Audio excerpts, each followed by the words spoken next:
저는 없다 쪽인 게 저는 연희 실제로 아빠하고 한 1년 반 정도 연을 끊고 지냈던 적이 있었어요. 근데 그 이유가 뭐였냐면 저도 갔다 왔습니다. 네, 저도 이혼했는데 동치미를 갔다 오는 거 그냥 기본 베이스니까. 기본 서주대감이 얘기해 주세요. 얘기해 주세요. 걱정하지 마요. 저희 아빠가 이제 직업군인 출신이셔가지고 되게 엄하시고 무섭고 그때 당시엔 가부장적이셔가지고 저희 아빠도 이제 화나면 제토를 던지고 막 이런 분이셨거든요. 이렇게 던지셨어 말. 그때도 막 그랬잖아요. 근데 저희 그 전 남편은 되게 자유분방한 그런 사고방식을 갖고 있는 사람이었는데 나랑 똑같네. 저희 아빠는 되게 고루한 사고방식을 갖고 유교를 따지시는 분이니까 그러니까 여러 가지로 이렇게 마주치고 마찰이 계속 생기다가 어느 날 싸운 거예요, 둘이. 근데 우리의 상식으로는 아빠랑 싸운다는 건 있을 수 없는 일이고 그렇죠. 아빠한테 혼나면 혼났지 그렇죠. 아빠하고 싸울 수는 없는 노릇이잖아요.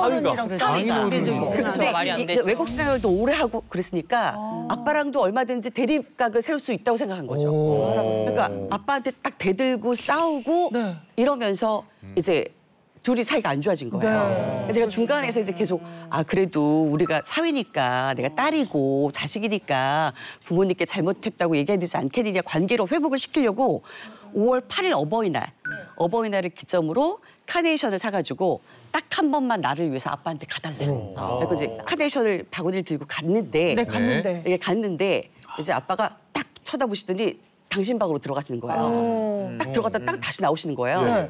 그랬더니 연희 뭐 사위 앉아봐라 이러는 거예요. 그 앞에 이제 둘이서 무릎을 꽉 꿇고 이제 뭐 너도 잘못했고 나도 잘못했다 이럴 줄 알았지. 그렇죠. 보통 이럴 줄 알았는데 보통 그러죠. 보통 그러시죠. 주머니에서 딱 조이를 꺼내시더니 딱 네가 싫은 이유 사위. 그거를 오랫동안 생각을 하시고 1부터 10까지 쓰신 거예요. 대박이다. 까먹을 거. 적어 거예요. 1부터 10까지 쓰신 거예요. 너무 상처받을 것 같아요. 10가지 이유를. 10가지 이유를 네가 싫은 이유를 하는데 첫 번째 이유 네가 나랑 상의도 없이 네 마음대로 회사를 그만뒀다. 그리고 두 번째 이유 자식이 없었어요. 애를 안 낳겠다 그래가지고. 두 번째 이유 애를 안 낳았다. 세 번째 이유 살을 안 뺐다. 뭐 이런 거. 네 번째 이유 뭐 운전을 안 했다. 뭐 이런 거예요. 그냥 10개를 채우려고 하시는 근데 막 박박 긁으신 거네. 좋네. 누룽지를 드시는 딸이 운전을 하고 사이를 미웠더라고. 아버님이 당신의 기준에 막 맞아야 되는구나, 그동안에 사람이. 계속 미웠던 거를 차곡차곡 해서 1번부터 10번까지 써놨는데 너무 저는 딸이니까 뭐 어느 정도 참을 수 있다지만 사위는 또 남이잖아요. 남인데. 그러니까 인격적으로 모두 40대인데 진짜. 안 되겠다 싶어가지고 40대인데. 40대인데 그래서 일어나라고 그랬더니 안 일어나는 거죠. 일어나라고 그랬고 이제 딱 데리고 나오면서 제가 대신 화를 내줬죠. 다시는 안 올 거라고. 아빠 찾지 말라고. 제가 화를 내면서 나오는데 차 안에서 울더라고요. 진짜. 울어가지고 너무 미안해. 저는 가족 간의 연을 끊을 수 있다 없다에 있어서의 기준이요. 물론 저는 이제 정신과 사니까 현재를 살아가는 걸 되게 중시할 수밖에 없어요. 돌아가시고 난 다음의 영역은 우리의 실제적인 삶이랑은 약간 다른 부분이기 때문에 그때는 회복할 수 있죠.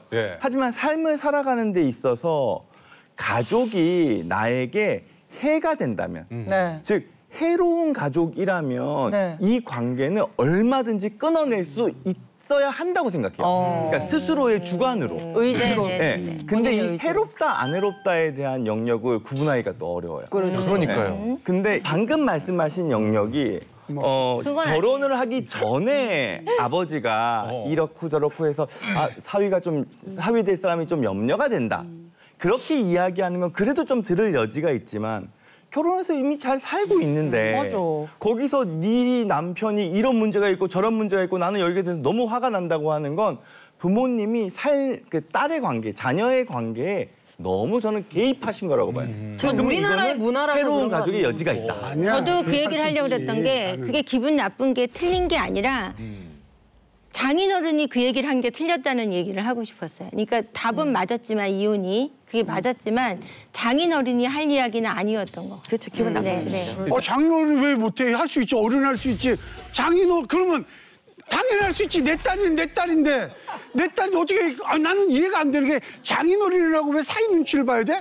왜 장모라고 사위 눈치를 봐야 돼? 그건 아니라 할 얘기는 해야지. 나는 해야 된다고 봐. 사위 며느리 다 봐봤는데 조심이 아니라 저희 둘이 사는 거기 때문에 그 결점이든지 장점이든지 괴로워. 사위 장모가 또 시어머니, 시아버지가 맞아. 제일 나서서 현명한 그렇게 남편 참여하고 그러면은 누님, 살아내기가 내 힘들어. 딸이 너무 힘들어서 딸 이혼을 해야 하나밖에 되는데 없는데 내 딸이 너무 힘든지 이혼을 어쩐지 못하는 거는 부모가 정신이 쭉본 걸로 생을 저렇게 살아. 많이 잘못도 하고 당하고 정말 지가 이상적인 사위였어? 망난이었잖아.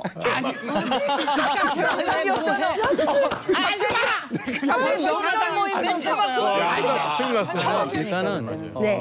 그 최영리 씨의 그 급발진에 많은 마담들이 화가 나신 것 같아서 네. 종족을 대신해서 일단 또 사과를 좀 종족을 그쪽이요? 제발 다르지. 아니 그래서- 김성 선생님 빼놓고는 지금 다 문제가 남자들이야. 다 아빠들 문제거든. 그러니까, 그래서 김태호 씨를 그 자리에 앉힌 거예요. 그러니까 저는 오늘 왜 이 자리에 문제야. 배치했는지 이제 좀 체게 되는데 좀 재혼을 해주시고.